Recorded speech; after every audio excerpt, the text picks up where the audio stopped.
Personal statement, most of you are probably in the throes of this. If you are not, you will want to start. The average student will have 7 drafts of their personal statement before it is competitive. Now that's just average, that means you may have more. The personal statement should have a strong opening, main points, and closing.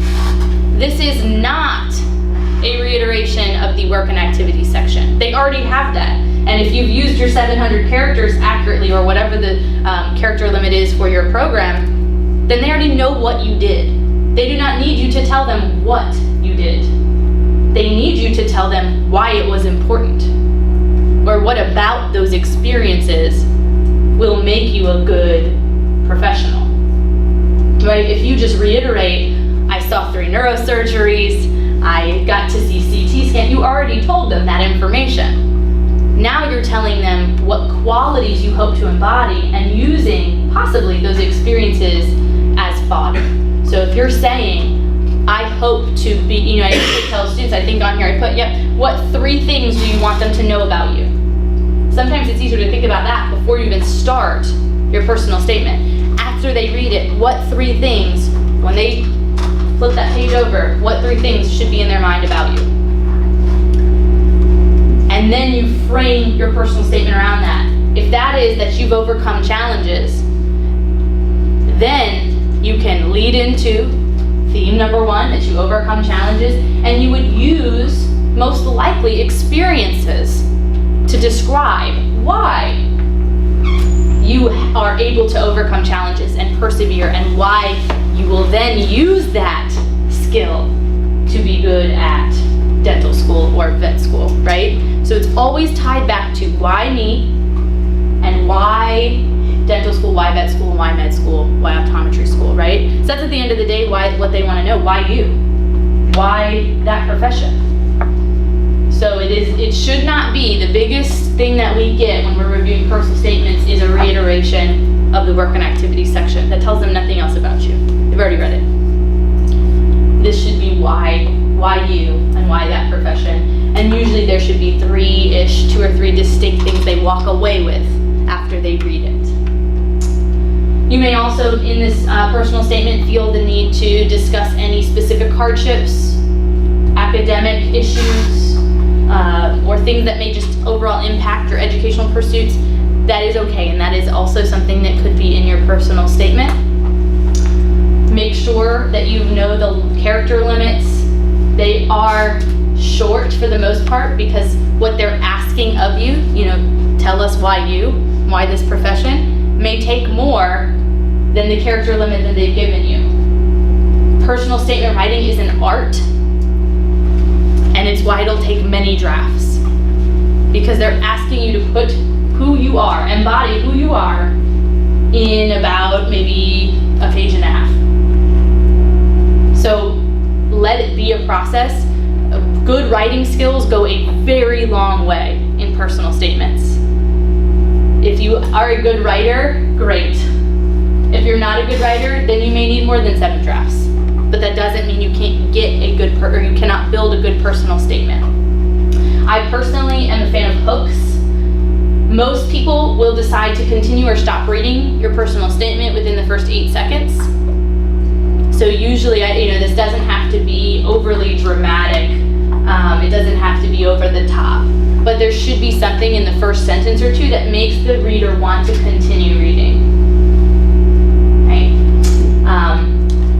And then when to submit.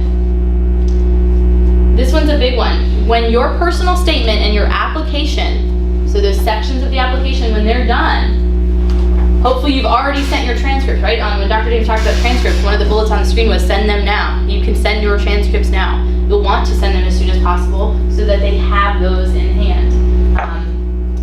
But once you have the application done and your personal statement complete, and hopefully they have your transcripts, you should submit. You do not have to wait until your entrance exam or your personal or your letters of recommendation have been received, right? And so then we always get this question, but wait, I haven't got my exam score back yet, so I don't want to apply yet. We would encourage you to consider applying. And the reason why is It takes AMCAS, the ADA, the CASPA people, it takes them between 4 and 6 weeks to process your transcripts, the GPA, all of that nitty-gritty stuff. And if you wait until you have your exam score to submit, then you're gonna wait till you get your score, then submit, and then still have to wait 6 weeks for those items to be verified. If you pick one school, just one, to apply to, and you submit your application, even if you don't know your score yet, worst case scenario, you paid for one school, right? Like you paid for one, you get the score back, it's not what you hoped, well, you paid for one, and then you decide to either retest or wait till next year. But your application was processed in the interim. Hopefully that's not the case, and you get the score back and it's wonderful. That same day, you can then add in the additional schools and they will be automatically sent within 24 hours. Because you've already been verified.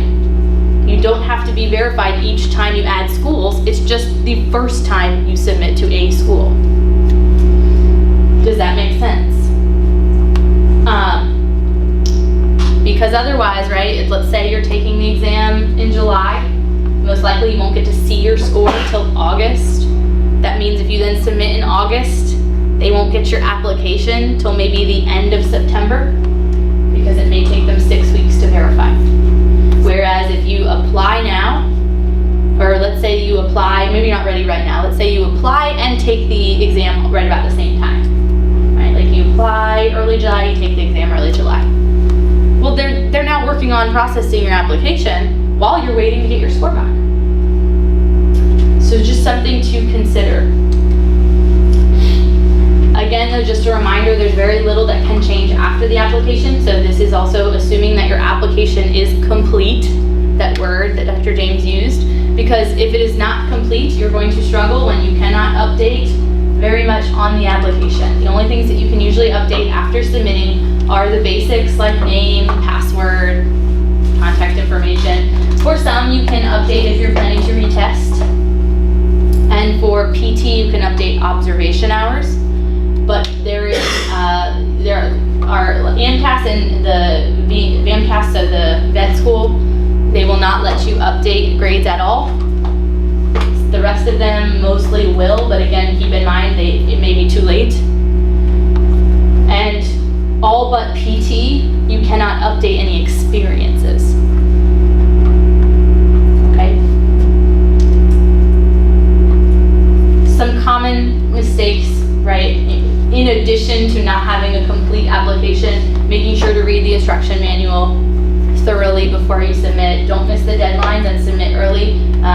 If you're here, this probably means that you're thinking about applying and that you're going through the process, and hopefully you won't miss the deadlines, because we always say summer, and summer's way before the deadline, so that's a good thing. If you've made it to the deadline, the seats are probably all gone anyway, is the reality. Just remembering, if you're typing everything in advance, you're going to have to put that into a system, and that system may not recognize weird fonts or weird spacing, so you may want to first transfer it into kind of like Notepad before you then transfer it into the application system to make sure that the formatting, it looks correct. And then obviously submitting transcripts early. Also always double check. Like I said at the very beginning, our office does do application reviews. I know that it is a struggle to get in with our office. As you've seen, it is Dr. James and I. And then we do have 4 advisors, but they are science advisors, meaning they have their own students. Those 4 are certified to help with pre-health, but they, like I said, they have their own responsibilities, so they're not always available. There are 6,500 of you. There are 2 of us with the pre-health certified advisors helping from time to time. But we do application reviews. You can print out your final application and bring it in, and we can look over the work and activities section. We can look over different things that you've added and give you some feedback. We also do that for personal statements as well.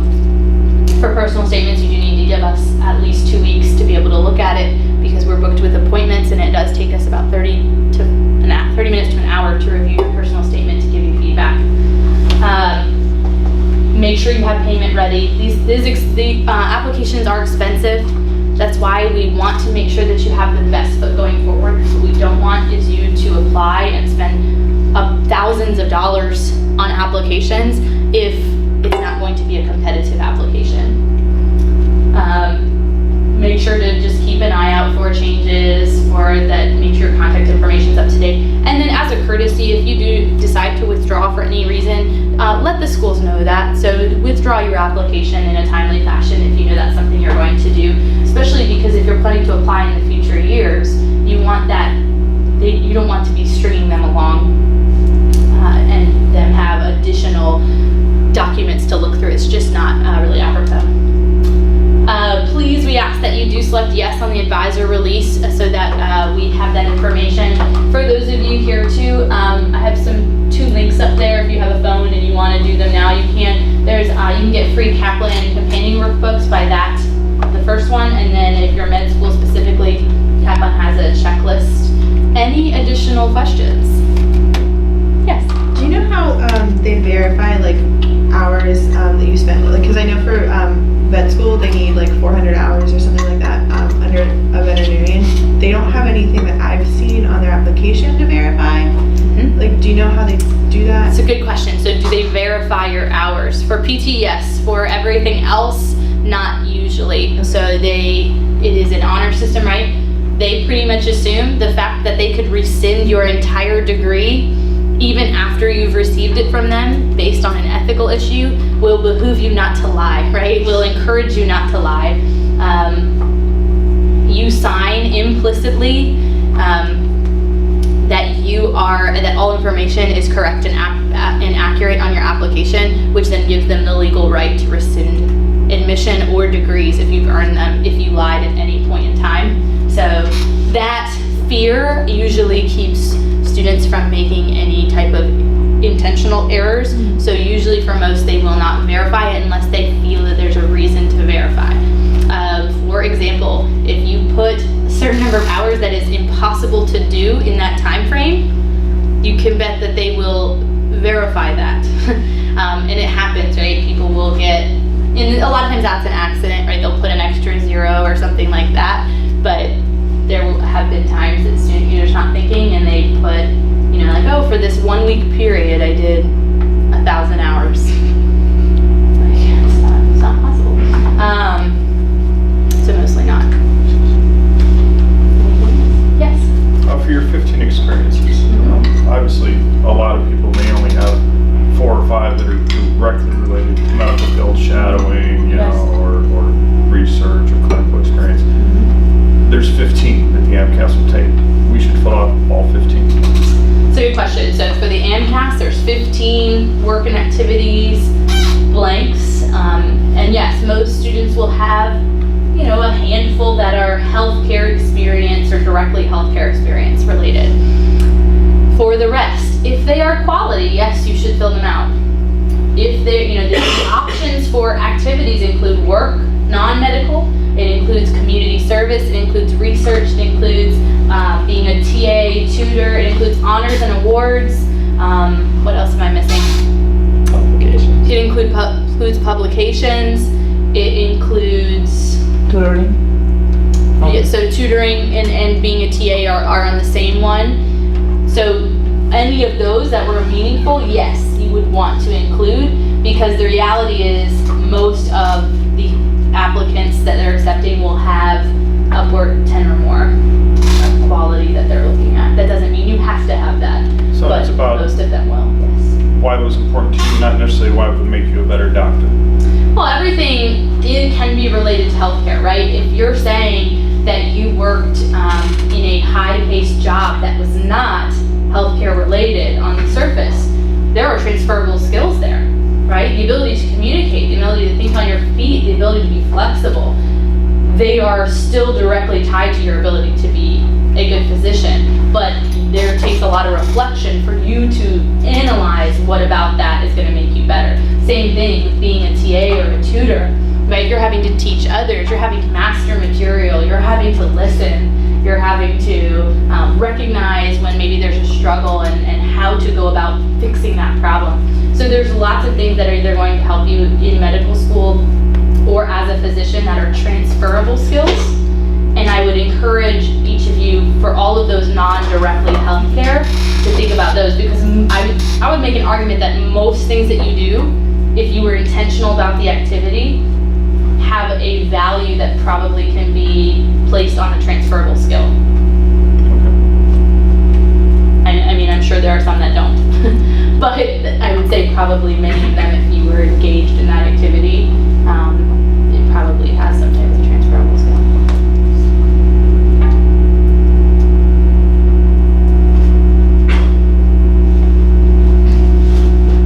Anything else? Alrighty. Well, I think that's it for today. Thank you guys so much for coming. Actually, really quickly, I'm going to have you all fill out an evaluation. Remember, you can always make an appointment with us on the e-scheduler. It's under Health Professions Advising. We are the Division of Health Professions Advising.